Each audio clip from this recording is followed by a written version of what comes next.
Bon, je crois que nous sommes en ligne. C'est bien ça? Bon, eh bien, écoutez, bonjour à tous. Merci d'assister à ce webinaire. Donc, je suis Isabelle Guénaud, je suis chargée de mission au sein de la direction régionale et interdépartementale de l'économie, de l'emploi, du travail et des solidarités, la DRIETS, qui s'est mise en place début avril et qui résulte, on va dire, grosso modo, de la fusion des anciennes directes et des anciennes directions de la cohésion sociale. Donc, avant de donner la parole à Marussia Krawek de la RAT Île-de-France, je vais introduire ce webinaire de présentation de GEPP dans le cadre des transitions collectives en quelques mots. Alors, tout d'abord, rappelons que le dispositif a été lancé fin 2020 par la ministre du Travail et qu'il est fortement soutenu par les partenaires sociaux. Il doit permettre à des salariés occupant des emplois fragilisés de se reconvertir grâce à une formation qui peut atteindre 24 mois vers des métiers porteurs. Il s'agit donc de sécuriser les parcours des salariés en occupant des emplois fragilisés en leur évitant de passer par la case demandeur d'emploi. Donc ça, c'est la philosophie générale du dispositif. Et s'agissant plus particulièrement de l'accord de gestion de l'emploi et des parcours professionnels, dit accord de GEPP, je voudrais insister sur deux points plus particulièrement. Donc, tout d'abord, rappeler qu'on est bien dans une démarche qui repose sur le volontariat du salarié. Mais néanmoins, c'est un volontariat qui s'inscrit dans le cadre d'un contexte plus global de cadre collectif conçu et partagé par les partenaires sociaux. Donc, c'est la raison pour laquelle l'accord de GEPP est bien un point de passage obligé pour permettre à des salariés de pouvoir bénéficier de cette possibilité de reconversion. C'est le point d'entrée dans le dispositif. Et c'est d'ailleurs, on peut rappeler, pour souligner ce point-là, que, lorsque la DRIETS ou les DETS vont enregistrer cet accord de GEPP, nous effectuons uniquement un contrôle de conformité, mais nous n'examinons pas l'accord sur le fond qui relève bien du champ du dialogue social. Donc ça, c'était le premier point que je souhaitais rappeler autour de cet accord de GEPP transition collective. Le deuxième point sur lequel il me semble important d'insister, c'est que même si cet accord est obligatoire, la préoccupation du législateur, même si c'est en fait plutôt une instruction, a bien été de rendre cet accord de GEPP accessible à toutes les entreprises et notamment aux petites et moyennes entreprises. C'est la raison pour laquelle il a été conçu, proposer un modèle d'accord de GEPP simplifié pour les entreprises de moins de 300 salariés. Donc voilà, je voulais rappeler ces quelques points avant de donner la parole à Marussia. Je tiens aussi à rappeler que donc là, on est dans une première étape. C'est une session qui s'adresse aux conseillers des entreprises de manière à un petit peu leur expliquer et resituer ce qu'est un accord de GEPP globalement, mais surtout un accord de GEPP transcro. C'est la première étape d'une démarche plus globale où dans un deuxième temps, on a prévu aussi un programme d'accompagnement destiné cette fois-ci directement aux entreprises et aux partenaires sociaux.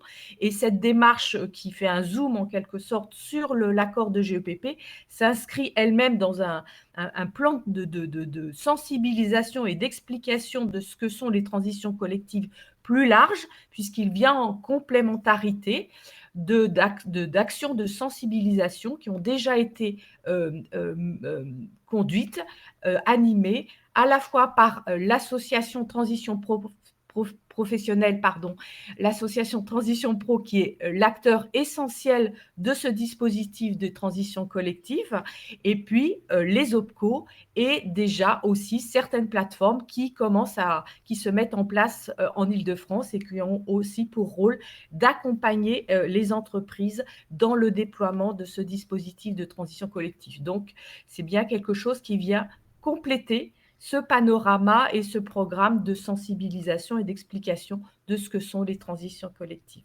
Voilà, je laisse maintenant la parole à Marussia Krawek de l'ARACT Île-de-France. Merci Isabelle.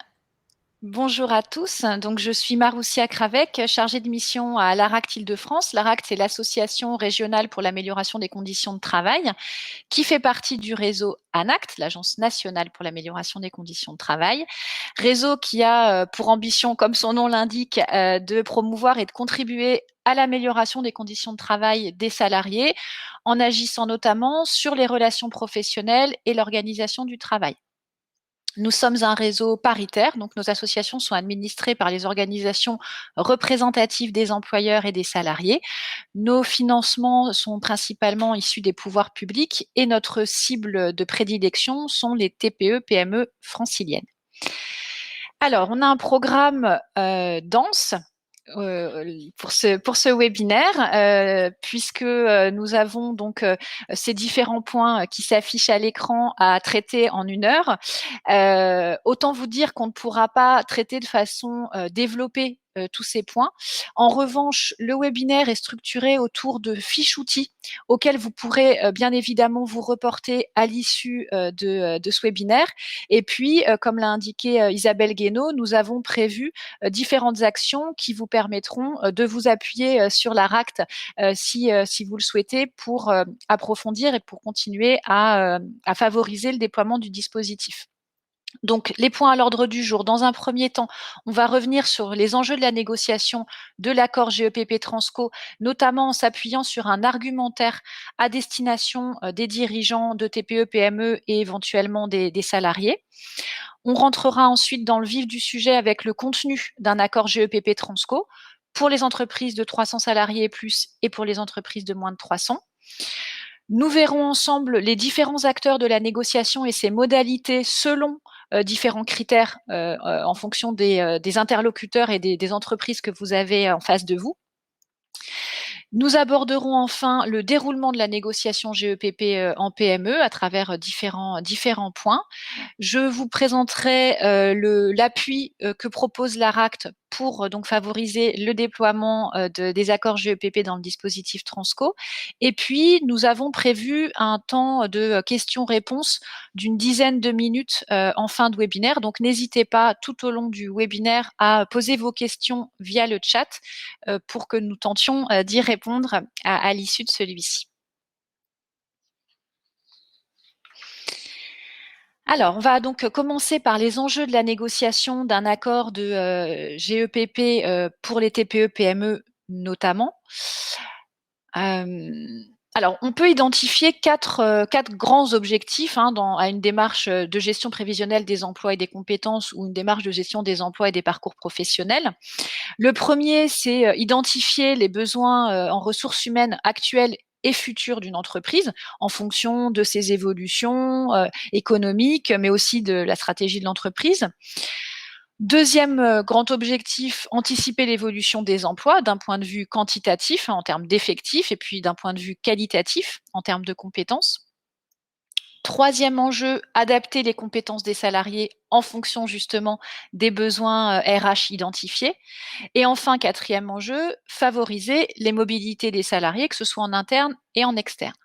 Alors, une fois qu'on a dit ça, en général, on n'a pas convaincu le dirigeant de TPE-PME qui, la plupart du temps, a d'autres priorités et qui donc s'interroge sur l'opportunité de négocier un accord qui peut lui paraître une contrainte supplémentaire dans son environnement. C'est pourquoi on vous propose une première fiche outil qui est un argumentaire donc à destination des dirigeants d'entreprise, plutôt des TPE, PME, mais là aussi, ça peut s'adresser éventuellement à des dirigeants de structures un peu plus importantes.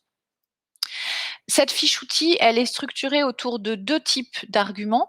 Des arguments plutôt sur le fond, c'est-à-dire l'enjeu, l'intérêt d'un accord de GEPP, et puis des arguments plutôt sur la forme, à savoir l'enjeu de la négociation, du dialogue social et finalement de l'implication de ses partenaires, quels qu'ils soient, dans la mise en place de l'accord GEPP. N'hésitez pas, c'est une fiche qui est forcément pas exhaustive, donc n'hésitez pas à compléter si vous avez des arguments complémentaires à ajouter dans le chat. Hein, on pourra tout à fait les intégrer au fil du temps. On est sur des fiches outils qui sont évolutives, bien évidemment. Donc, le premier argument qu'on va pouvoir utiliser en tant que conseiller d'entreprise, c'est que effectivement, si on veut bénéficier du dispositif Transco, de toute façon, on n'a pas le choix. Il faut négocier, en tout cas aujourd'hui, un accord GEPP. Bon. Premier argument à valoriser. Deuxième argument, souvent on a une résistance de la part des dirigeants de PME qui craignent un peu tout ce qui renvoie à la négociation, qui ont souvent le sentiment que c'est quelque chose de très bureaucratique, de complexe, etc. Et c'est vrai que s'appuyer sur des exemples, c'est souvent quelque chose qui fonctionne bien avec les dirigeants de PME. Et on a aujourd'hui, il y a peu d'accords GEPP Transco qui ont été déposés au niveau de l'ADRIET en Ile-de-France, mais il y en a quand même. Et dans les 6 accords déposés, on a un accord déposé par une entreprise qui ne dispose que d'un seul salarié. Je vous présenterai l'exemple tout à l'heure. Donc, c'est une bonne façon, je pense, là aussi, de rassurer les autres dirigeants en leur disant que ça a déjà été fait, que c'est possible et que c'est pas si compliqué. Troisième argument que l'on peut mobiliser, souvent il y a une crainte vis-à-vis de la GEPP ou de la GPEC de la part des dirigeants qui nous disent mais moi je sais pas. Alors a fortiori en ce moment en plus avec la crise sanitaire et donc toute l'incertitude que cela engendre, les dirigeants ont le sentiment qu'ils ne peuvent pas faire de GEPP tout simplement parce qu'ils ne savent pas de quoi demain sera fait. Et ce qu'il faut leur dire, c'est que la GEPP, c'est pas prédire l'avenir. On n'est pas sur une boule de cristal, on est au contraire sur la construction de l'avenir. Donc, j'ai presque envie de dire que plus l'environnement est incertain, plus le dirigeant a intérêt à négocier un accord GEPP avec ses partenaires sociaux, quitte à identifier plusieurs scénarios en fonction des différentes évolutions possibles. Quatrième argument, l'accord GEPP Transco, Isabelle a insisté dessus, hein, pour les moins de 300 salariés, c'est vraiment un accord qui est adapté aux TPE-PME. Il y a un modèle dans les annexes de l'instruction de janvier 2021 qui est extrêmement simple et qui a d'ailleurs été mobilisé par les petites entreprises qui ont déposé des accords. Donc on est vraiment sur un accord simple et opérationnel, concret pour les petites entreprises. Sur la partie plutôt dialogue social, donc l'enjeu en fait de négocier, que ce soit selon les cas de figure, avec les délégués syndicaux, avec le CSE, avec les salariés directement, cette négociation avec ses partenaires vont permettre de sécuriser le contenu de l'accord GEPP, tout simplement parce qu'il va se fonder sur le travail réel. C'est-à-dire qu'au lieu d'imaginer les évolutions en laboratoire ou dans son bureau seul, on va s'appuyer sur les expériences de ses collaborateurs et sur la façon dont eux envisagent l'impact des évolutions sur leur propre métier. Il y a un dirigeant qui me disait, et je trouve que c'est tout à fait juste, c'est ceux qui font qui savent. C'est un peu l'idée de l'implication de ces partenaires dans la négociation GEPP. Négocier un accord GEPP, donc avec là aussi, selon les cas de figure, ces différents interlocuteurs, ça va permettre d'enrichir tout simplement et d'élargir les solutions trouvées. Là, on est sur du bon sens. Hein. En général, on a plus d'idées quand on est plusieurs que quand on est tout seul à décider dans son coin. Donc, c'est un peu cette logique qui est à valoriser. Négocier un accord GEPP avec ses partenaires, ça peut aussi rassurer les salariés parce que ça leur montre qu'on n'est pas sur un accord d'en haut, sur une décision unilatérale de l'employeur, mais bien sur une réflexion qui a été menée avec les principaux intéressés. Et puis, impliquer les délégués syndicaux, le CSE ou les salariés dès la négociation de l'accord GEPP, c'est d'ores et déjà les mobiliser éventuellement pour la suite du dispositif Transco ou d'ailleurs pour la suite de tout autre dispositif qui pourrait être mobilisé dans ce cadre-là.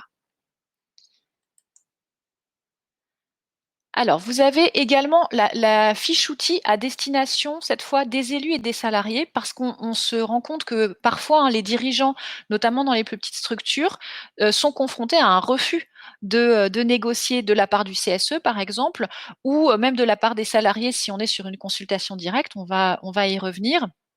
Donc, on propose cet argumentaire qui peut être directement diffusé aux dirigeants, qui s'appuie sur les mêmes arguments globalement que ceux qu'on a développés à destination des dirigeants, sauf qu'il est tourné à destination des salariés, avec un argument supplémentaire qui est ajouté en vert, en gras, en fin de page, qui est que nous avons réalisé plusieurs retours d'expérience auprès de CSE de petites et moyennes entreprises en Île-de-France au moment de la mise en place du CSE. Et ce qu'on a observé, c'est que dans toutes les entreprises où les CSE ont été amenés à négocier pour la première fois, la plupart du temps, avec leurs dirigeants, ça a complètement modifié l'intérêt qu'ils accordaient, et ça a modifié positivement l'intérêt qu'ils accordaient à leurs fonctions. Donc la négociation est souvent très bien vécue par les CSE et comme un élément vraiment enrichissant de leur casquette de représentants du personnel. Voilà pour les argumentaires à présenter pour tenter de convaincre ou d'encourager en tout cas les dirigeants et ou les salariés un peu réfractaires à cette négociation. On va maintenant rentrer dans le contenu d'un accord GEPP. Alors pour ce faire, on va partir des accords les plus complexes, donc des accords qui sont ceux des entreprises de 300 salariés et plus, pour aller vers les entreprises, les accords des entreprises de moins de 300 salariés qui, comme vous allez le voir, sont beaucoup plus simples et succincts. Alors, le contenu, vous avez ici une représentation du contenu standard d'un accord de GEPP dans une entreprise de 300 salariés et plus. Donc, cet accord GEPP comporte des mentions obligatoires qui sont rappelées ici. Alors, comme vous le savez, sûrement depuis 2017, la GEPP a remplacé la GPEC qui existait antérieurement. Donc, c'est un outil de structuration de la politique sociale de l'entreprise et ça fait partie des négociations obligatoires, je vais y revenir, dans les entreprises de 300 salariés et plus. Donc, le contenu d'un accord GEPP dans les entreprises de 300 salariés et plus comporte le dispositif de gestion prévisionnelle des emplois et des compétences qui est mis en place dans l'entreprise et notamment tous les outils, moyens d'accompagnement de ce dispositif de gestion prévisionnelle des emplois et des compétences, que ce soit en matière de formation, d'abondement du CPF, etc. Deuxième rubrique, tout ce qui renvoie aux conditions de la mobilité géographique ou professionnelle interne à l'entreprise. Troisième item, tout ce qui renvoie à la politique de formation de l'entreprise et notamment toutes les questions autour des orientations, des grandes orientations de la politique de formation dans l'entreprise à 3 ans, notamment les catégories de salariés et d'emplois principalement concernés par le plan de formation, les conditions d'abondement du CPF par l'entreprise. Quatrième item, les perspectives de recours aux différents contrats de travail et notamment tous les moyens mis en œuvre par l'entreprise pour limiter le recours aux emplois précaires. Le cinquième item concerne les conditions dans lesquelles les entreprises sous-traitantes sont informées des orientations stratégiques de l'entreprise qui impactent les métiers, emplois et compétences des entreprises sous-traitantes. Et enfin, le sixième item qui a aussi été ajouté à l'issue des ordonnances en 2017, qui concerne le déroulement de carrière exerçant des responsabilités syndicales et l'exercice de leurs fonctions. Donc là, on est sur le contenu standard d'un accord GEPP sur les mentions obligatoires. Dans ces accords GEPP, toujours dans ces mêmes entreprises, vous avez des mentions facultatives, tout ça est rappelé dans le Code du travail. Je ne vais pas rentrer dans le détail des mentions facultatives parce que ce n'est pas vraiment l'objet du dispositif, de l'accord GEPP dans le dispositif Transco. Je vous alerte juste sur le fait que dans ces mentions facultatives, est ajoutée la possibilité donc de traiter la qualification des catégories d'emplois menacées par les évolutions économiques ou technologiques.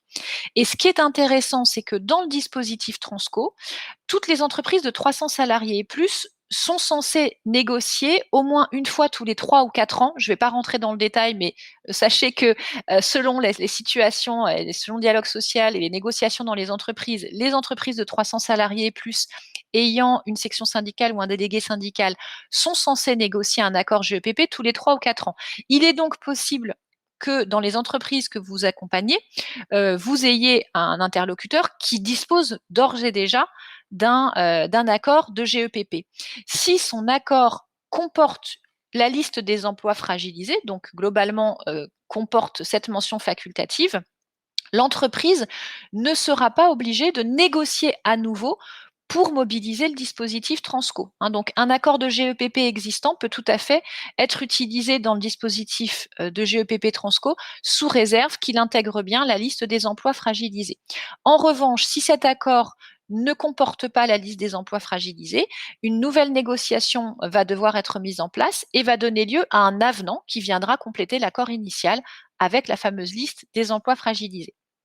Donc là, on est sur le cas de figure le plus complexe, entre guillemets, puisqu'on s'adresse à des entreprises qui ont en général aussi sont en capacité finalement de négocier et de traiter de ces sujets.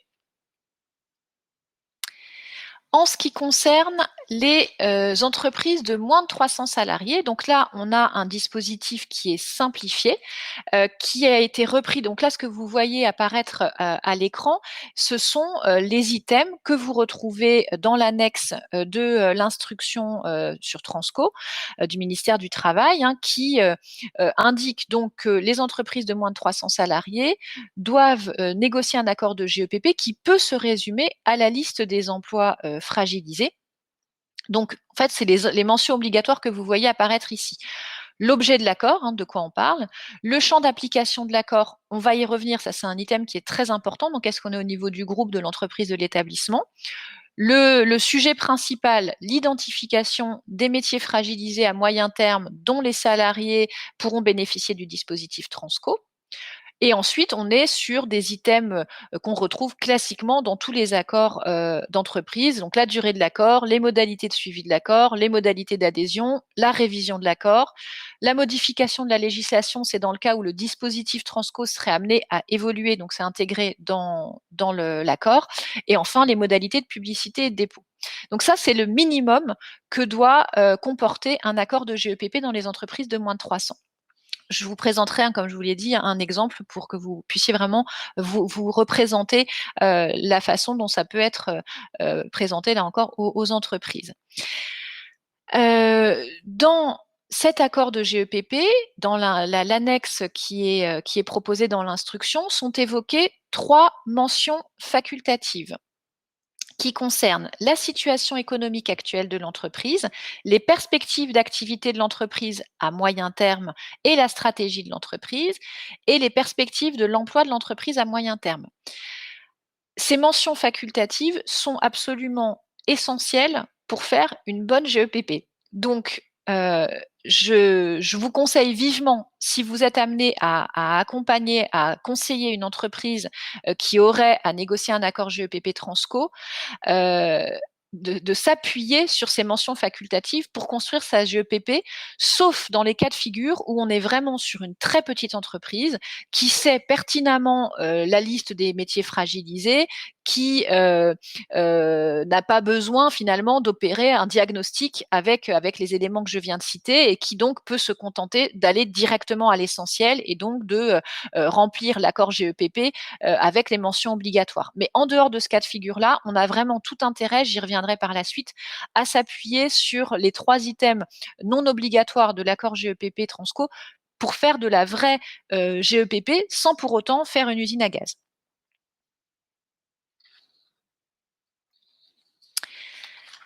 Alors, sur la question du niveau de maille, souvent c'est une question qui nous est posée.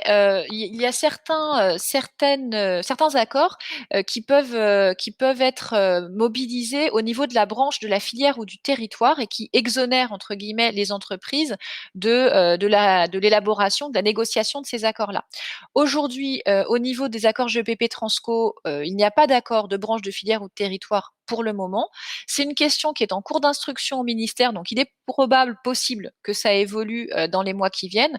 Quoi qu'il en soit, l'existence de ce type d'accord n'exonère pas évidemment la concertation et le dialogue au niveau des entreprises. En ce qui concerne le niveau de du périmètre de l'accord GEPP. La négociation GEPP Transco peut avoir lieu au niveau du groupe, au niveau de l'entreprise, au niveau de l'établissement. En revanche, il est absolument indispensable que dans l'accord GEPP soit précisé de façon très explicite le périmètre de cet accord et donc les établissements, entreprises ou groupes concernés par l'accord, tout simplement parce qu'il y a un enjeu, comme vous le savez, au niveau de la mobilité, que ce soit régionale ou même éventuellement interrégionale. Donc, il est absolument indispensable au pouvoir public de repérer le périmètre concerné par l'accord qui a été négocié et déposé.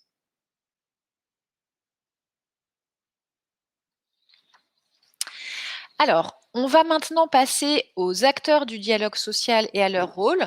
Alors, c'est la partie peut-être la plus technique de ce webinaire.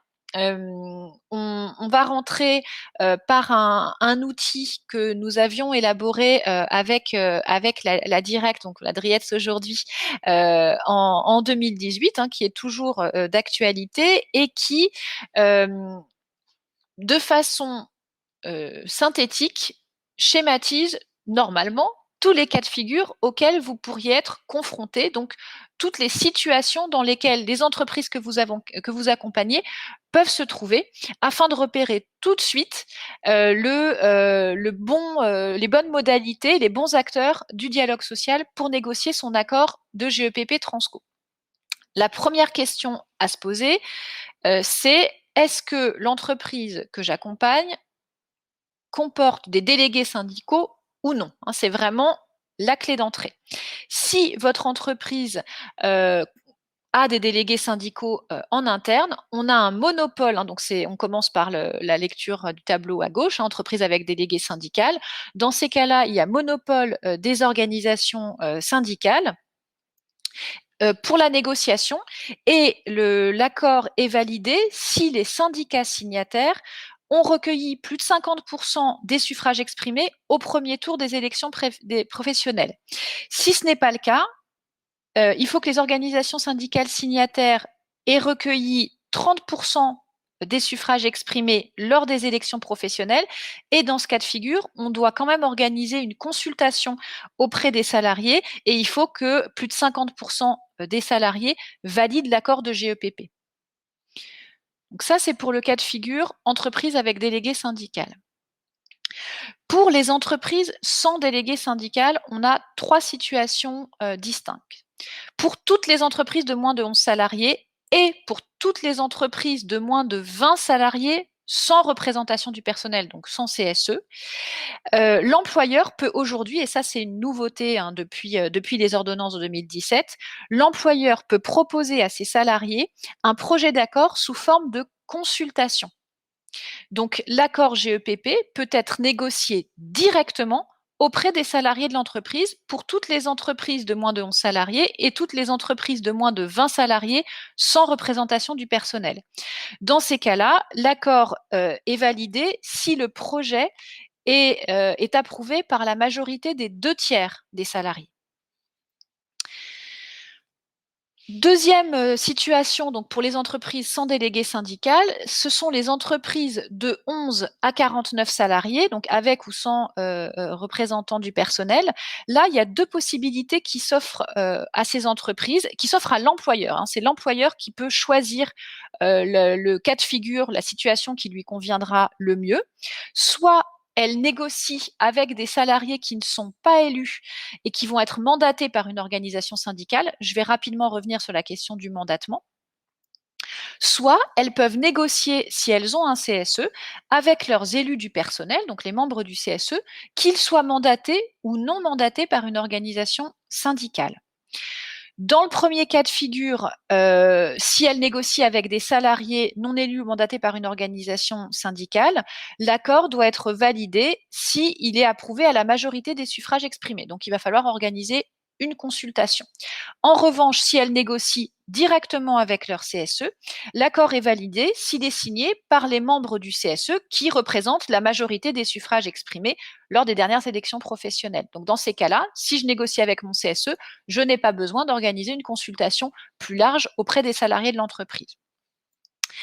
Et enfin, le dernier cas de figure, on est sur les entreprises d'au moins 50 salariés. Et dans ces cas-là, on a un ordre de priorité qui est établi. Le premier ordre de priorité, c'est les élus du personnel mandatés par une organisation syndicale. Donc là, c'est plus au choix de l'employeur. Hein, l'employeur est obligé de respecter cet ordre de priorité. Le deuxième ordre de priorité, ce sont des élus non mandatés, donc par exemple le CSE.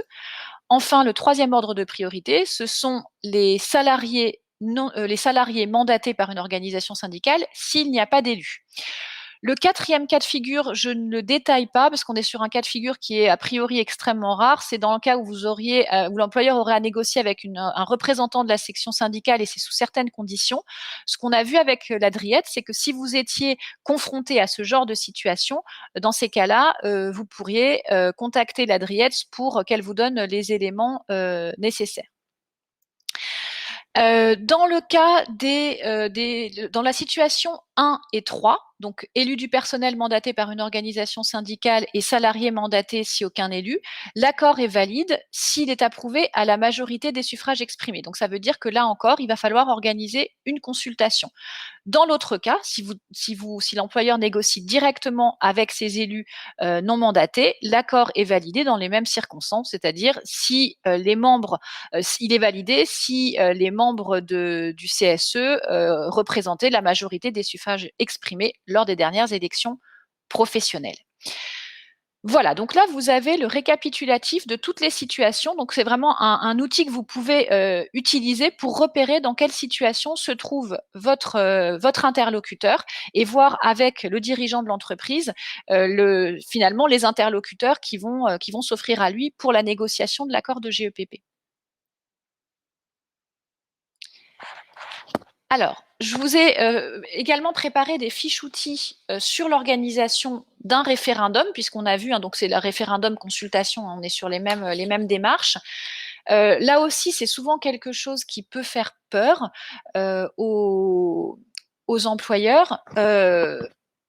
Pour autant, dans les petites structures, organiser un référendum, c'est pas si compliqué, sachant qu'en plus, vous allez le voir hein, à l'issue à la fin du webinaire, vous avez également des outils types. Probablement que certains d'entre vous disposent d'ores et déjà de ce type d'outils qui vont pouvoir être utilisés directement par les entreprises pour les aider en fait dans la mise en place de cette démarche, donc notamment un PV type de consultation, une lettre d'information type pour salariés de l'organisation d'un référendum, etc. Donc, ce qu'il faut savoir lorsqu'on organise une consultation, un référendum avec ses salariés, il y a quelques règles à respecter. D'abord, on doit procéder au vote dans les 2 mois qui suivent la conclusion de l'accord, maximum, et au minimum 15 jours courants à compter de la communication à chaque salarié du projet d'accord. Ça veut dire que chaque salarié doit au moins avoir 15 jours pour étudier le projet d'accord qu'il va devoir approuver ou désapprouver. Le vote se déroule classiquement à bulletin secret, obligatoirement pendant le temps de travail, en l'absence de l'employeur pour respecter le secret de la consultation, et par enveloppe physique ou éventuellement bulletin électronique, sachant que pour les bulletins électroniques, c'est un peu plus compliqué en général dans les TPE. L'information aux salariés donc, doit se faire au minimum 15 jours avant le vote. Ces informations doivent comporter les items suivants: le lieu, la date et l'heure du scrutin, le contenu du texte sur lequel porte la consultation, donc là en l'occurrence l'accord GEPP, la question précise qui sera posée lors du référendum. Donc par exemple, approuvez-vous l'accord GEPP proposé? Oui, non, blanc. Les modalités du scrutin qui sont déterminées par, donc c'est l'employeur qui décide des modalités du scrutin et elles sont sous la responsabilité de l'employeur. Et éventuellement, c'est pas une obligation, mais c'est conseillé, publier la liste des personnes appelées à voter le jour J. Les résultats du vote doivent être portés à la connaissance de l'employeur à l'issue de la consultation, puisque l'employeur ne peut pas être présent sur le lieu de la consultation. Donc, en général, on organise un bureau de vote, y compris sur ce type de référendum. Ce qui est conseillé, c'est que les membres du bureau de vote sont le plus jeune et le plus âgé des personnels de l'entreprise. Et ce sont eux qui sont garants du bon déroulement du vote, et ce sont eux qui communiqueront aux dirigeants les résultats de la consultation. La consultation doit faire l'objet d'un procès-verbal, là aussi pour simplifier les choses. Donc, comme je vous l'ai dit, vous avez un modèle type de procès-verbal. Le mieux, c'est de le donner au tenant du bureau de vote le jour, au responsable du bureau de vote le jour de la consultation. Comme ça, ils n'ont qu'à remplir, il y a 2-3 cases à remplir, c'est extrêmement simple, avec le nombre de votants et le nombre de réponses pour savoir si l'accord a été validé ou non validé. Et ce procès-verbal sera ensuite annexé.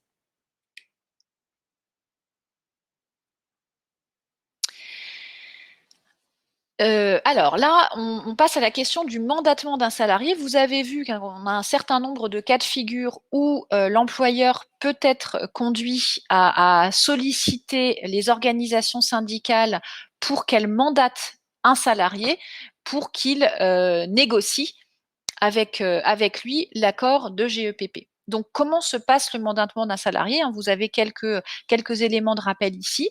D'abord, ce sont les organisations syndicales représentatives, soit au niveau de la branche, soit à défaut d'arrêté concernant la branche, ça se fait au niveau national interprofessionnel. Donc, au niveau national interprofessionnel, ce sont les organisations syndicales que vous connaissez tous, CFDT, CFTC, CGC, CGT, et FO. Ces organisations syndicales vont donc pouvoir mandater un seul salarié par organisation syndicale représentative, et le salarié mandaté pour négocier avec l'employeur ne doit pas être assimilé à l'employeur en raison de ses pouvoirs. Donc évidemment, ça ne doit pas être l'employeur lui-même, ni apparenté à lui. Donc par exemple, on ne peut pas mandater le fils de l'employeur s'il travaille dans l'entreprise, ou son épouse, ou que sais-je. On est évidemment sur un salarié qui ne doit pas être apparenté à l'employeur. Comment ça se passe concrètement? L'employeur doit informer donc les organisations syndicales représentatives au niveau de la branche. Vous avez un lien que je vous ai rappelé ici sur le site du ministère du Travail avec les coordonnées des organisations syndicales par branche. Donc ça, c'est vraiment un outil à transmettre aux employeurs parce que souvent, ils sont un peu perdus, ils ne savent pas trop à qui s'adresser. Là, ils ont la liste des organisations syndicales à qui ils doivent s'adresser.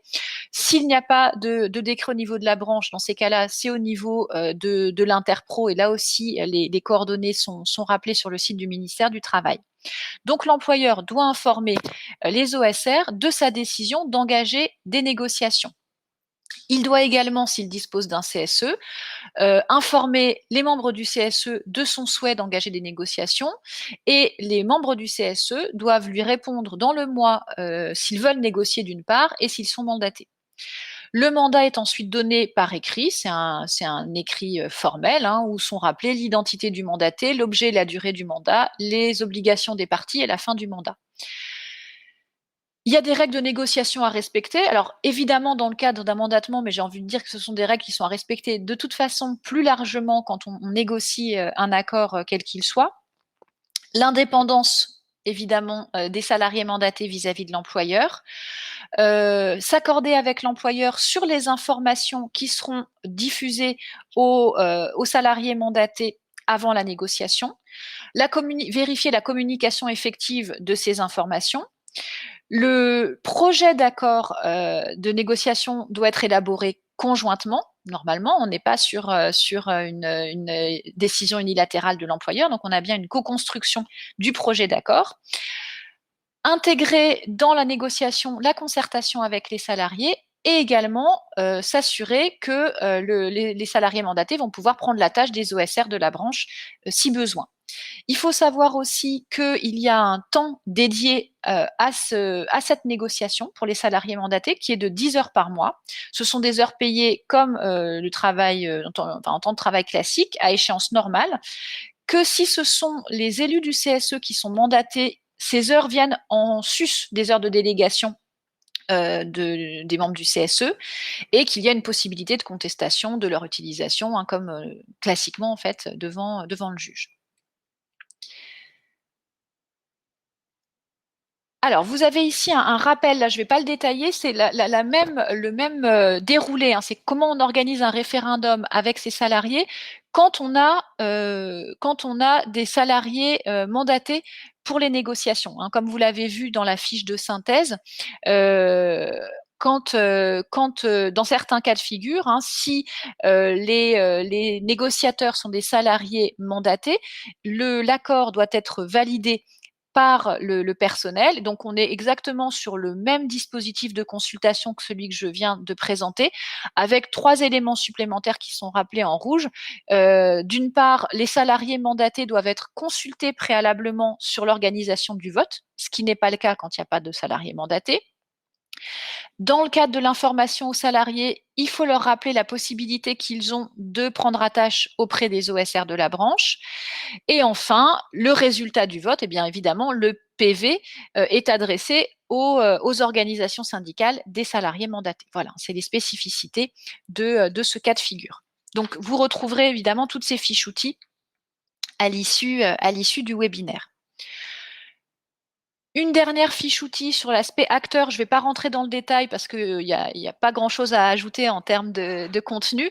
Vous avez juste un rappel ici des effectifs à prendre en compte pour les négociations parce que parfois, il y a des interrogations, des doutes, hein. Donc, vous avez le rappel ici des effectifs à prendre en considération. Globalement, ce qu'il faut se dire, c'est qu'on est sur des effectifs habituels de l'entreprise, donc c'est-à-dire les effectifs stables en dehors des variations ponctuelles d'activité. Je vous ai également mis un lien vers un document qui a été produit par le ministère du Travail sur la négociation collective en juillet 2020, qui reprend justement toutes ces modalités de calcul et toutes ces règles un peu complexes parfois à appréhender.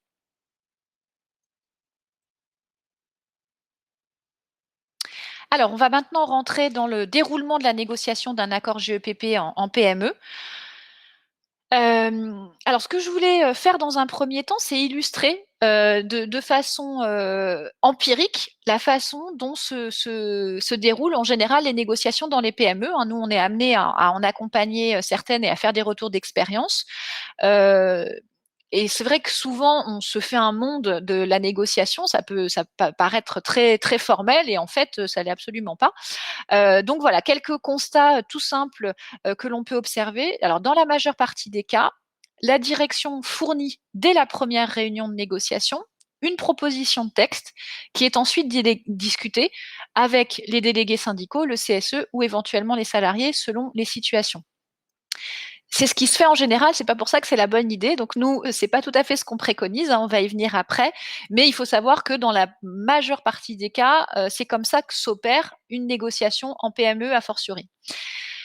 Deuxième point d'alerte, les phases de diagnostic et d'état des lieux sont très souvent extrêmement réduites pour ne pas dire absentes, alors que c'est clairement l'étape la plus importante et que là aussi, sans forcément monter un dispositif très complexe, on peut prendre le temps d'un diagnostic, même à l'oral, même de façon informelle, peu importe, mais qui est ce temps de réflexion, notamment autour des 3 questions, hein, sur lesquelles on reviendra. Et en termes de temporalité, en général, quels que soient les accords, hein, le thème des accords, il faut 3 à 6 réunions pour aboutir à la production d'un accord. Dans la majeure partie des cas, les négociateurs ont besoin de 4 réunions pour aboutir à la production de leur accord et 2 sont suffisantes dans les plus petites structures.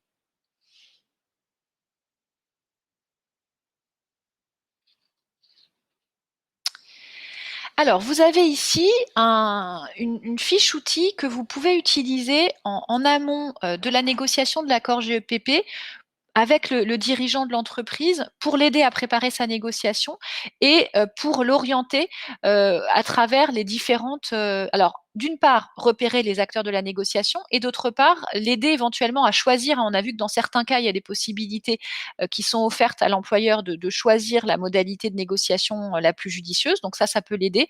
Et puis tout simplement à préparer la suite de la démarche. Donc quelques questions rappelées. Le niveau d'urgence de la situation, ça pose aussi éventuellement la question plus globalement de la mobilisation de l'accord GEPP et même plus globalement de l'accord du dispositif Transco. Est-ce que le niveau d'urgence de l'entreprise est bien adapté à la mobilisation du dispositif Transco? Quelles démarches ou actions en lien avec la GEPP et ou avec Transco ont déjà été conduites par l'entreprise? Est-ce qu'il existe des représentants du personnel au CSE, des délégués syndicaux?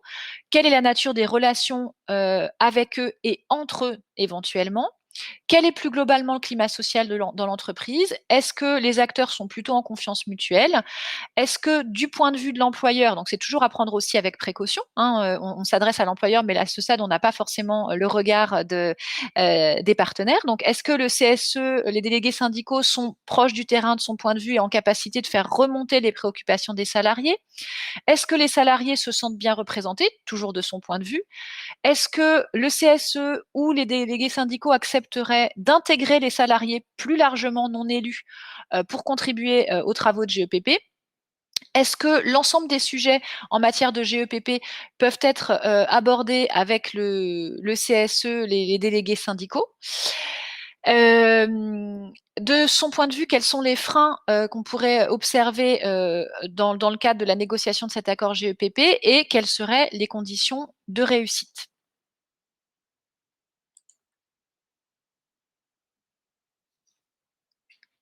Alors, vous avez ici un rappel des étapes, de toutes les étapes de négociation d'un accord GEPP Transco en TPE-PME. La première étape, c'est l'identification des acteurs de la négociation. Donc, pour ce faire, vous pouvez utiliser le tableau synthétique qui reprend les différents acteurs de la négociation et tout de suite repérer donc les acteurs qui vont être à mobiliser pour négocier l'accord GEPP.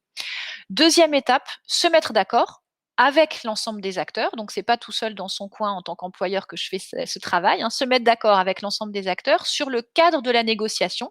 Vous pouvez utiliser pour ce faire les questions pourquoi, qui, quoi, où, quand, comment. Donc, pourquoi, quels sont les objectifs, les enjeux de cette négociation GEPP pour les différentes catégories d'acteurs. Donc, en l'occurrence, pour le dirigeant, pour les partenaires qui négocient et pour l'ensemble des salariés, et plus spécifiquement les salariés qui pourraient faire partie du dispositif Transco, donc des emplois fragilisés. Quels sont les acteurs impliqués dans la négociation? Quoi, c'est l'objet de la négociation, de quoi on va parler? Comment les modalités de négociation qu'on va mettre en place? Où c'est le lieu éventuel? Et quand surtout le rétro-planning? À partir du moment où on a fait ces deux premières étapes, on passe à la phase de diagnostic. Une fois de plus, il ne s'agit pas de produire un diagnostic très détaillé, très complexe, etc. Un diagnostic, ça peut être juste prendre le temps de reprendre les 3 mentions facultatives autour de la situation économique de l'entreprise, des perspectives d'activité et de stratégie et des perspectives d'emploi. Ces 3 questions, elles peuvent être discutées dans le cadre d'une des réunions de négociation avec les délégués syndicaux, le CSE ou éventuellement plus largement avec les salariés. Et l'idée, c'est de poser un diagnostic partagé autour de ces 3 questions, tout simplement. Ça peut même se faire oralement, le cas échéant. On n'est pas forcément obligé d'aboutir, puisque cela reste des mentions facultatives dans le cadre de l'accord. Coproduire l'évolution des différents métiers, donc toujours sur la base de ces 3 questions, comment vont évoluer les différents métiers de l'entreprise? Lister les emplois fragilisés, toujours en concertation, rédiger l'accord GEPP en se fondant sur le modèle de l'instruction, le proposer pour signature et ou consultation selon le cas de figure de l'entreprise. Après validation de l'accord, le télétransmettre à l'Adriette sur la plateforme de téléprocédure. Donc là aussi, le lien sera transmis. Réceptionner la confirmation de dépôt. Vous aurez une présentation de la forme que prend le récépissé de dépôt. Et enfin, transmettre l'accord GEPP et le récépissé de dépôt à Transition Pro Île-de-France.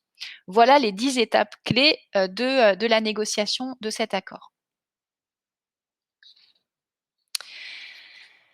Alors, un rappel des conditions de réussite, je les ai déjà évoquées tout au long de ce webinaire, de la négociation d'un accord GEPP dans les TPE-PME.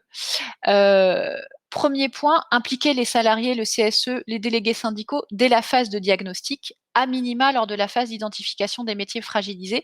J'insiste sur ce point-là parce qu'il y a un vrai risque à ce que, notamment dans les plus petites structures, le dirigeant élabore dans son coin sa liste des emplois fragilisés, produise son accord et puis le donne pour approbation à ses salariés ou à son CSE. On va le voir par la suite. Si on veut espérer avoir une adhésion, on a quand même tout intérêt à impliquer les salariés le plus en amont possible.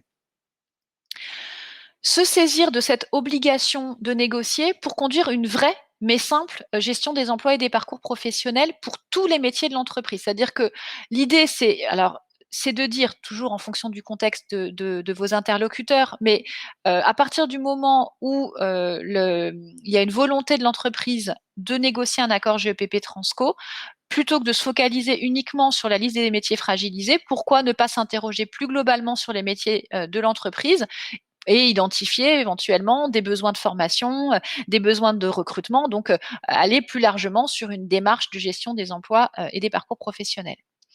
Se fixer des horizons de prévision réalistes, alors à 2 ans maximum, là on est déjà sur du long terme, hein, mais il y a certaines entreprises qui peuvent se l'autoriser. Ça peut être intéressant de faire une projection à moyen et à plus long terme.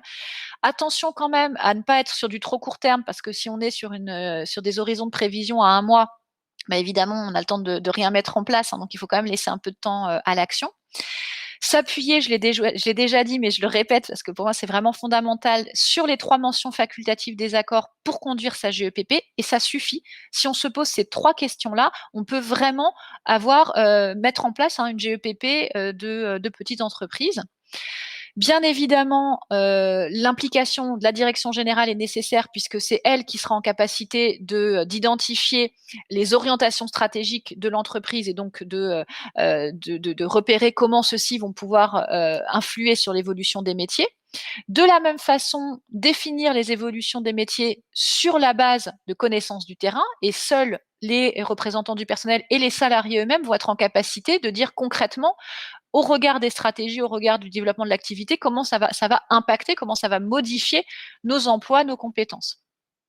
Et enfin, donc c'est un rappel de ce que je disais plus globalement, plus le dirigeant va s'appuyer précocement sur ses salariés, sur ses élus du CSE, sur ses délégués syndicaux éventuellement, plus il a des chances en aval que le projet soit approuvé.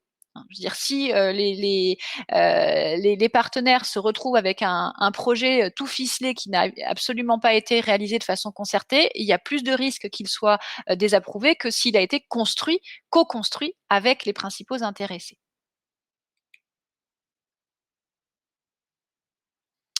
Vous avez ici une fiche outil toute simple qu'on utilise, moi que j'utilise plutôt avec des TPE, mais qui peut être utile aussi dans des petites PME, qui permet en fait de se représenter de façon synthétique et schématique l'évolution des emplois dans sa structure. L'idée, c'est de proposer aux dirigeants de s'interroger donc au regard des mutations économiques, environnementales, digitales, auxquelles est aujourd'hui ou sera demain confrontée son entreprise, en fonction de la stratégie de son entreprise et en fonction des ressources humaines actuelles de l'entreprise. On va lui demander, donc là aussi c'est quelque chose à faire en concertation bien sûr, de remplir le tableau suivant, donc avec les effectifs actuels, les départs à la retraite ou autres départs prévisibles, les effectifs projetés à 1 an, les besoins en effectifs à 1 an, l'écart justement entre ces besoins et ces ressources à 1 an, les compétences à développer, les compétences éventuellement à recruter, les compétences à transférer en interne et pourquoi pas les compétences amenées à disparaître. Et enfin, dernière rubrique, les solutions à mobiliser, dont Transco. Vous avez ensuite toujours dans cette même fiche outil, 2 exemples de 2 entreprises distinctes. Donc une entreprise de service à la personne où on est plutôt dans une logique de besoin en recrutement ou de besoin en mobilité, donc avec des écarts entre besoins et ressources à -1 et -6. Donc ce qui veut dire il va falloir recruter une personne sur le poste de comptable et 6 personnes sur les aides à domicile. Et puis un autre exemple cette fois dans un cabinet médical, où là, on est dans une situation où on risque d'avoir une surreprésentation à 1 an des secrétaires médicales, hein, qui sont 3 aujourd'hui et qui, a priori, dont seulement une serait nécessaire demain. Donc, quelle solution envisager pour les deux secrétaires médicales qui seraient en sureffectif par rapport aux besoins de l'entreprise? Et là, pourquoi pas mobiliser le dispositif Transco.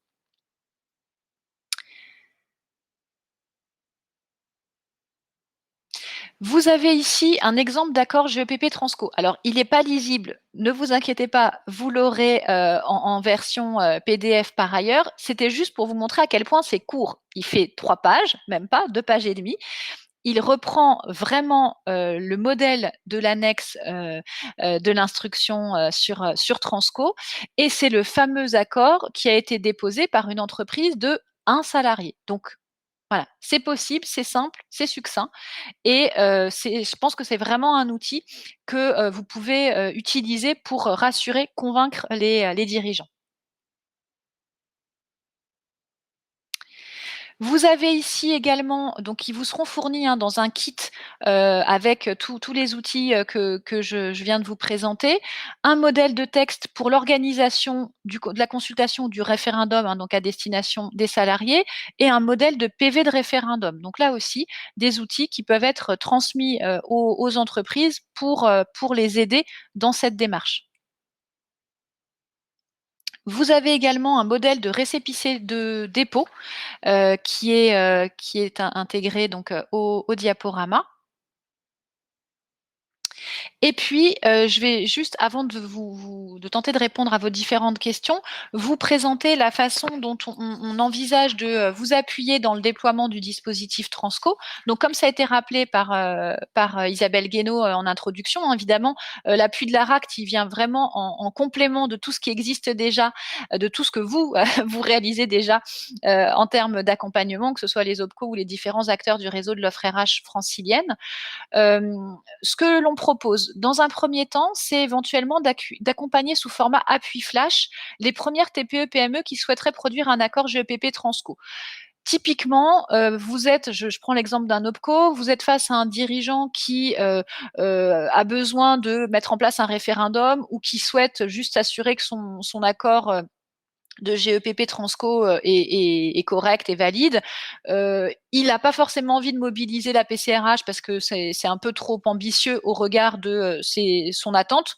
Vous pouvez l'orienter vers nous et nous, on pourra, dans le cadre d'un entretien téléphonique, par exemple, vérifier ou d'un échange visio, vérifier avec le dirigeant ces différents points. Donc, on est vraiment sur un appui flash.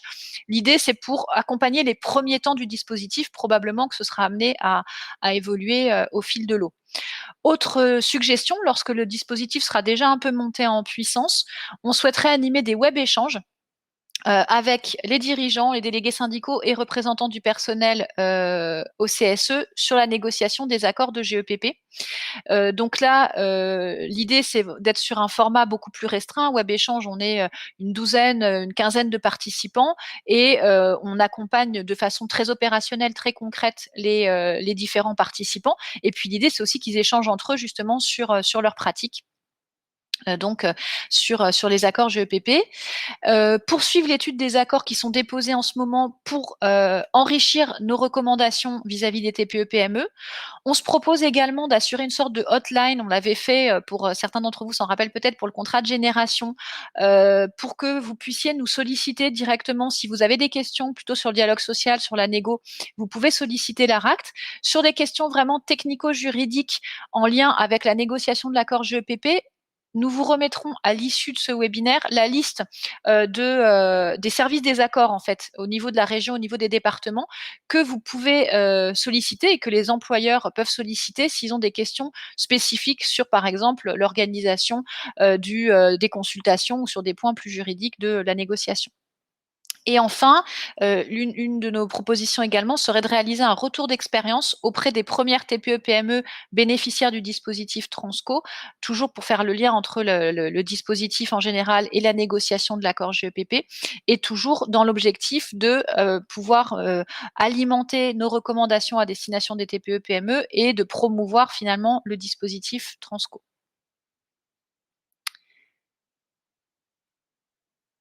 Voilà, il nous reste quelques minutes pour tenter de répondre à vos questions.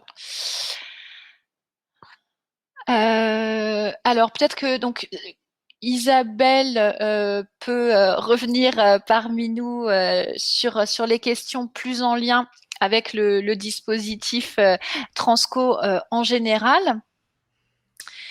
Quelle distinction faites-vous entre l'accord GEPP et l'accord GEPP Transco? Je pense que j'ai répondu à cette question, hein. Donc, vous l'avez vu, l'accord GEPP dans les entreprises de 300 et plus peut équivaloir à l'accord GEPP Transco sous réserve qu'il intègre bien la liste des emplois fragilisés.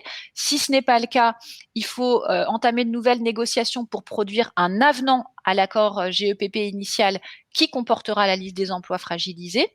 Pour les entreprises de moins de 300 salariés, comme vous l'avez vu, hein, l'accord GEPP Transco reprend les mentions obligatoires, éventuellement les mentions facultatives, fortement recommandées les mentions facultatives, qui sont présentées dans l'instruction de janvier 2021. Est-ce simplement que ce dernier mentionne la liste des emplois fragilisés? Alors, je suis désolée, je ne comprends pas. Est-ce que vous pouvez clarifier ou peut-être préciser votre question?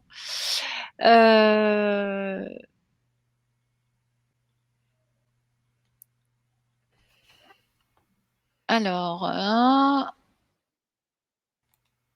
entreprise de moins de 20 sans CSE, majorité 2/3 des suffrages exprimés, tout à fait, c'est ce qui est rappelé hein, dans la fiche des acteurs.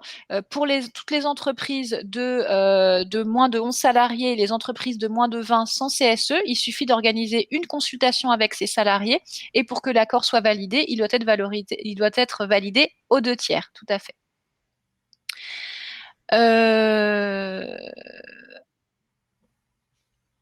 Alors, Isabelle, peut-être je vous laisse répondre sur les questions plus Transco. Transco est-il mobilisable pour des passerelles entre métiers menacés et métiers en devenir au sein d'une même grande entreprise ou au sein d'un groupe? Jusqu'où va la mobilité? À quel moment est informé l'OPCO s'il n'a pas été sollicité en amont? Dans quel délai l'entreprise reçoit le récépissé de dépôt? Je ne sais pas si vous... Alors, sur les 2 premiers points, alors effectivement, l'idée des transitions collectives, c'est bien d'accompagner, la mobilité, mais dans une perspective de mobilité externe. Donc effectivement, pour qu'un salarié puisse bénéficier, de cette formation, prise en charge, selon la taille d'entreprise, uniquement par AT-Pro ou cofinancé par l'entreprise, il faut bien que son souhait de reconversion vise une reconversion à l'extérieur de l'entreprise. Pour une reconversion interne, on pourrait mobiliser d'autres dispositifs et notamment un autre dispositif financé par l'État qui est le FNE Formation. Donc la ligne de partage est bien entre reconversion externe qui du coup vers les transitions collectives et éventuellement reconversion interne. Et dans ce cas-là, il peut y avoir une possibilité de cofinancement ou de financement, pardon, par le FNE Formation. Sur à quel moment est informé l'OPCO s'il n'a pas été sollicité en amont? Alors, je suppose que c'est à quel moment est informé l'OPCO de la signature d'un accord de GEPP. Alors, c'est vrai que pour l'instant, alors nous avons la possibilité, grâce à notre système d'information, d'extraire régulièrement les accords qui ont été déposés auprès de la DRIEETS et des DETS et qui ont été enregistrés par la DRIEETS ou les DETS. C'est vrai que sur ces 6 accords, pour l'instant, je ne vous les ai pas envoyés, mais on peut tout à fait convenir que je vous mets dans la liste diffusion, vous, les OPCO, ainsi que les plateformes, de manière à ce que vous soyez informés de la signature d'un accord, sachant que par définition, un accord de GEPP, un accord collectif, est publié sur Légifrance sous une version anonymisée, voire une version simplifiée parfois à la demande des signataires, mais néanmoins sous cette version anonymisée, on peut tout à fait, enfin cette version anonymisée est entre guillemets publique, donc on peut tout à fait vous envoyer la liste des accords qui ont été signés. Alors, dans quel délai l'entreprise de dépôt? Là, je vais peut-être plutôt me tourner vers ma collègue Nelly Chauvin. Par contre, ce que je peux préciser d'emblée, c'est que d'une manière générale, nous avons reçu pour instruction d'enregistrer dans les meilleurs délais les accords de GEPP Transco qui auraient été déposés auprès de la DRIETS ou des DETS. Et a priori, alors c'est vrai que nous avons peu d'accords pour l'instant, mais néanmoins, c'est ce à quoi nous nous attachons, les enregistrer très rapidement. Alors Nelly, Nelly, oui, la parole. alors la parole non, mais en revanche, elle peut répondre peut-être si elle a l'information via le chat. Ah oui, c'est vrai, elle n'a pas la parole. En attendant sa réponse, les conseillers de Pôle emploi en lien avec les entreprises ont-ils tous été formés via cet excellent webinaire? Alors merci déjà, et je pense qu'ils ont été en tout cas informés probablement de l'existence de ce webinaire au moment des invitations. Je ne sais pas, Isabelle, là-dessus, si tu as des éléments sur les conseillers de Pôle emploi. Est-ce que tu sais s'ils ont été informés de l'existence de ce webinaire?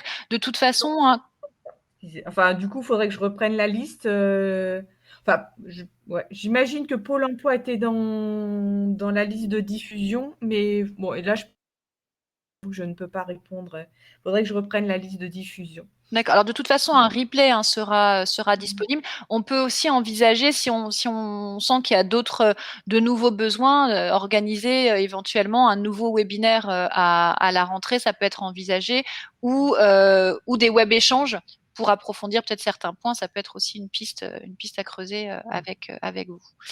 Alors, je te coupe la parole. Alors, effectivement, en matière de, comme vous le précisez par écrit, en matière de reconversion interne, on peut également faire appel au dispositif POA. Alors, est-ce que l'on a une réponse de Nelly?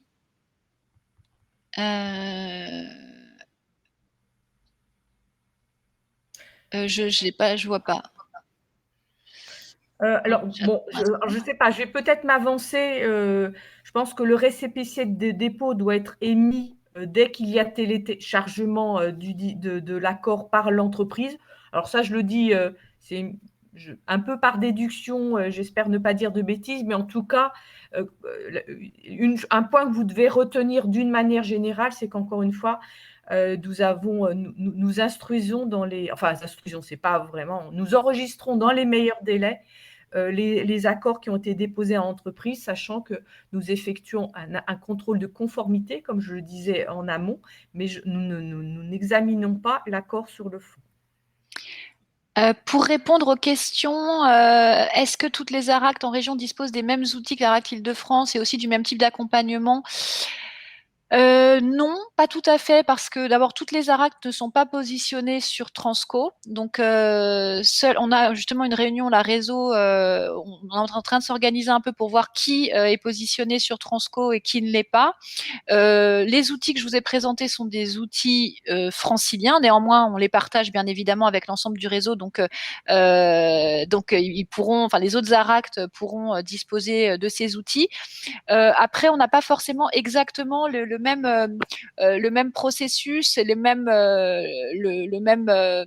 fonctionnement en termes d'accompagnement.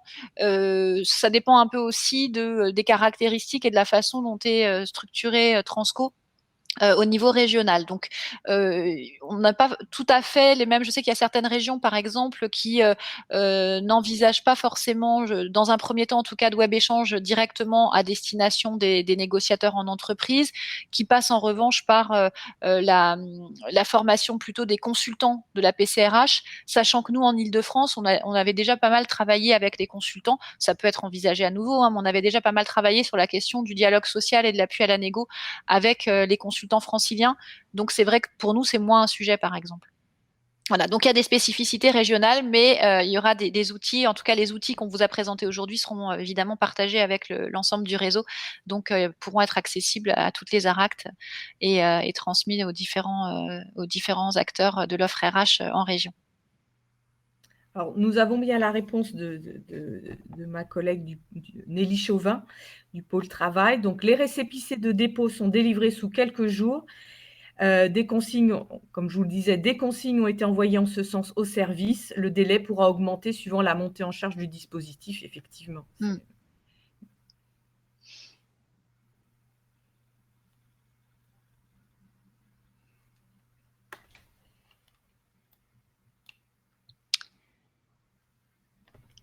Alors, pour un groupe multirégion, comment procéder dans ce cas? Tout dépend après de la façon dont le groupe souhaite et peut négocier.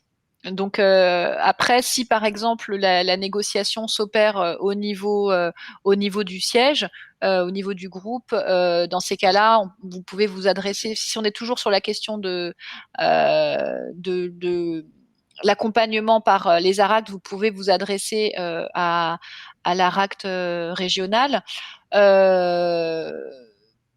Après, je pense que de toute façon, on arrivera d'une manière ou d'une autre, on arrivera à vous accompagner, à accompagner le groupe qui souhaite mettre en place un accord GEPP Transco. Donc,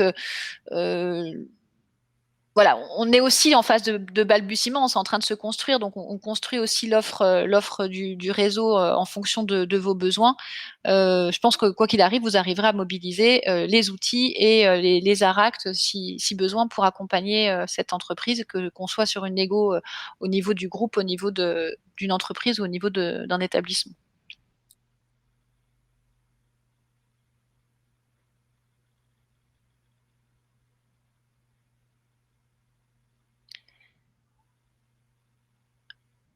Mais écoutez, je pense qu'on a répondu. Alors, l'ARACT-Aura a développé pas mal d'outils également. Seront-ils mis à disposition des acteurs franciliens? Oui, bien sûr. D'ailleurs, il y en a certains qui sont communs. Donc, oui, il y a tout à fait un partage. Je pense que là, dans les outils que je vous ai présentés, on a globalement les outils qui sont proposés au niveau d'Aura sur l'accord GEPP Transco. Mais absolument.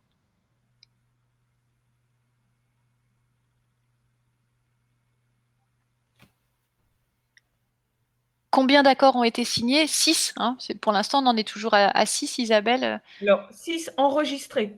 6 enregistrés. Donc, il peut y avoir un petit écart entre les accords, bien évidemment, qui sont en négociation, voire qui sont déposés. Mais en tout cas, là, on est sur 6 enregistrés. Alors, y a-t-il... Pardon. Oui, pardon. Juste, donc, 6 enregistrés, et pour aller dans le sens qui était souligné tout à l'heure par Marussia, sur les 6, de mémoire, on est bien sur 3 accords dans des entreprises de moins de 250 salariés, dont 2. Donc, il y a l'entreprise qui, du coup, n'avait qu'un seul salarié. Mais on a une autre aussi, une entreprise où il y a moins de 20 salariés. Donc, du coup, c'est ce qui fait qu'au final, donc à peu près, on va dire 50% qu'on a reçus et enregistrés sont sur des entreprises de moins de 250 salariés. Donc, il est difficile à ce stade de se projeter et de savoir si c'est significatif de ce que seront les pratiques dans les TPE-PME, mais en tout cas, ça montre bien qu'il est tout à fait possible de négocier et de signer ces accords de GEPP dans des petites entreprises. Moyennes, mais en tout cas, y compris les petites, puisqu'on a sur des entreprises de moins de 20 salariés. Il y a une question qui est posée, y a-t-il une possibilité de référendum en distanciel? Alors, distanciel, c'est compliqué dans le sens où il faut s'assurer du respect du secret du vote. L'enjeu, c'est ça. Donc, par exemple, par mail ou en distanciel, à partir du moment où il y a une identification des votants, ça rend les choses difficiles. Après, ce qui peut éventuellement être envisagé en distanciel, c'est une sorte de sondage, mais il faudrait un sondage qui garantisse le respect de la confidentialité des votants. Bon, après, une fois de plus, hein, c'est vrai que le cadre peut paraître extrêmement formel, hein, des référendums, des consultations, il y a des règles à respecter. Ce qu'il faut quand même savoir pour rassurer aussi les dirigeants, c'est que ces règles, elles sont mises en place pour éviter des contestations ensuite des votes. Les contestations des votes, elles sont quasi inexistante dans les petites entreprises parce que la plupart du temps ça se fait en bonne intelligence et que il y a pas d'enjeu majeur sur la façon dont vont être respectées les consignes à la lettre sur la mise en place d'un bureau de vote et d'une consultation. Donc il ne faut pas non plus y accorder plus d'importance que cela, mais effectivement il y a quand même un enjeu de respect de la confidentialité et de respect du secret du vote qui fait que le distanciel peut être un peu compliqué pour cette question où, je vous le dis, il faut mettre en place un sondage ou un système qui garantisse le respect du secret du vote.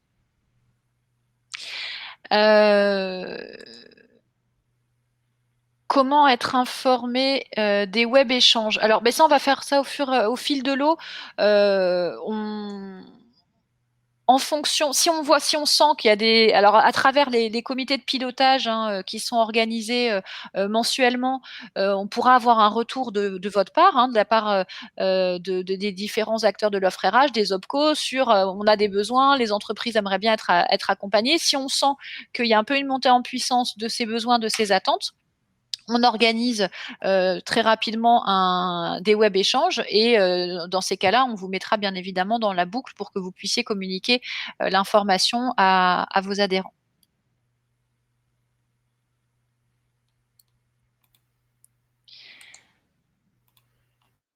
Alors, sur les 6, combien de TPE sans CSE? Alors, de toute façon, sur les 6, on a une TPE, il me semble, Isabelle. Je vais les reprendre. Ouais, je viens de regarder là sur celle qui avait moins de 20 salariés, il y avait bien un CSE. Donc là, voilà, faudrait. On n'a pas tous les accords en tête, pour être tout à fait honnête. Il faudrait regarder à nouveau accord par accord. Mais en tout cas, voilà, sur celle qui a signé un accord avec et qui avait moins de salariés, il y avait bien un CSE. Oui, il me semble qu'on a sur les 3, en fait, il y en a 3, il y a celle de 1 et les deux autres ont des CSE. Oui, oui, je pense.